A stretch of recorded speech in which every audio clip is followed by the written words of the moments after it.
27 साल जेल में रहने के बाद एक सियाह फॉर्म शख्स ने 27 अप्रैल 1994 को अपनी ज़िंदगी का पहला पॉडकास्ट किया। जी हाँ, आज हमारी किताब नेल्सन मंडेला की autobiography the long walk to freedom मुकम्मल हुई है और इसका जो रिव्यू है हम एपिसोड वाइज अपने यूट्यूब चैनल और सोशल मीडिया अकाउंट पर शेयर करेंगे। तो आप लाजमी सुनिएगा। हिस्ट्री की बुक है, कॉलोनियलिज्म के बारे में बड़ा ही ब्रीफली बताती है और होता कुछ यूँ है कि आपको इस बुक को समझने के लिए नेल्सन मंडेला की जो लाइफ है और इसके साथ एपार्थाइड जो सिस्टम था उसको समझना लाजमी है। नेल्सन मंडेला 27 साल जेल में रहे और 1912 से लेकर 1994 तक उनकी एक बड़ी स्ट्रगल है और काफ़ी कुछ है इस बुक में।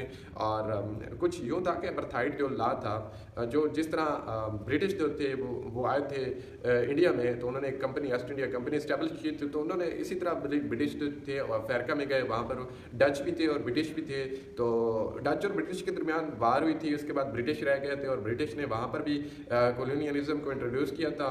और जब वो ब्रिटिश गए थे वहाँ पर, तो वहाँ पर 67% जो ब्लैक थे और 21% जो वाइट थे जिन्हें यूरोपियन थे और 9% जो थे कलर्ड थे जो मिक्स लोग थे और 3% जो थे वो इंडियंस थे जिनमें इंडिया और पाकिस्तान के लोग भी शामिल थे। तो होता कुछ यूँ है कि वहाँ जाके वो एपार्थाइड लॉ इंट्रोड्यूस करते हैं।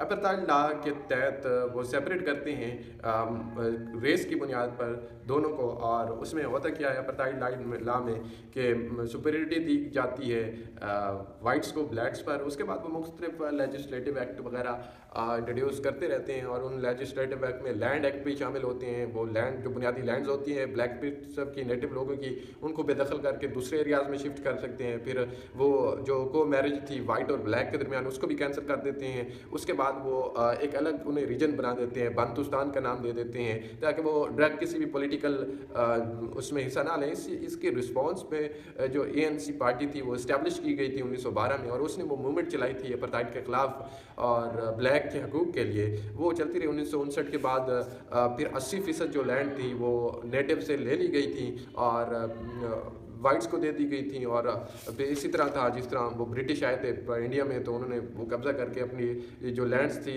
नेटिव लोगों की वो लेकर वहाँ पर ख़ुद को इस्टेब्लिश कर दिया था। और फिर उसके बाद क्या होना था कि वो डायरेक्ट किसी पॉलिटिकल उसमें नहीं हुए, तो इसी वजह से एक मोमेंट चली जिसमें नेल्सन मंडेला ने स्ट्राइक की। तो इसे हम चैप्टर वाइज डिस्कस करेंगे। Thank you.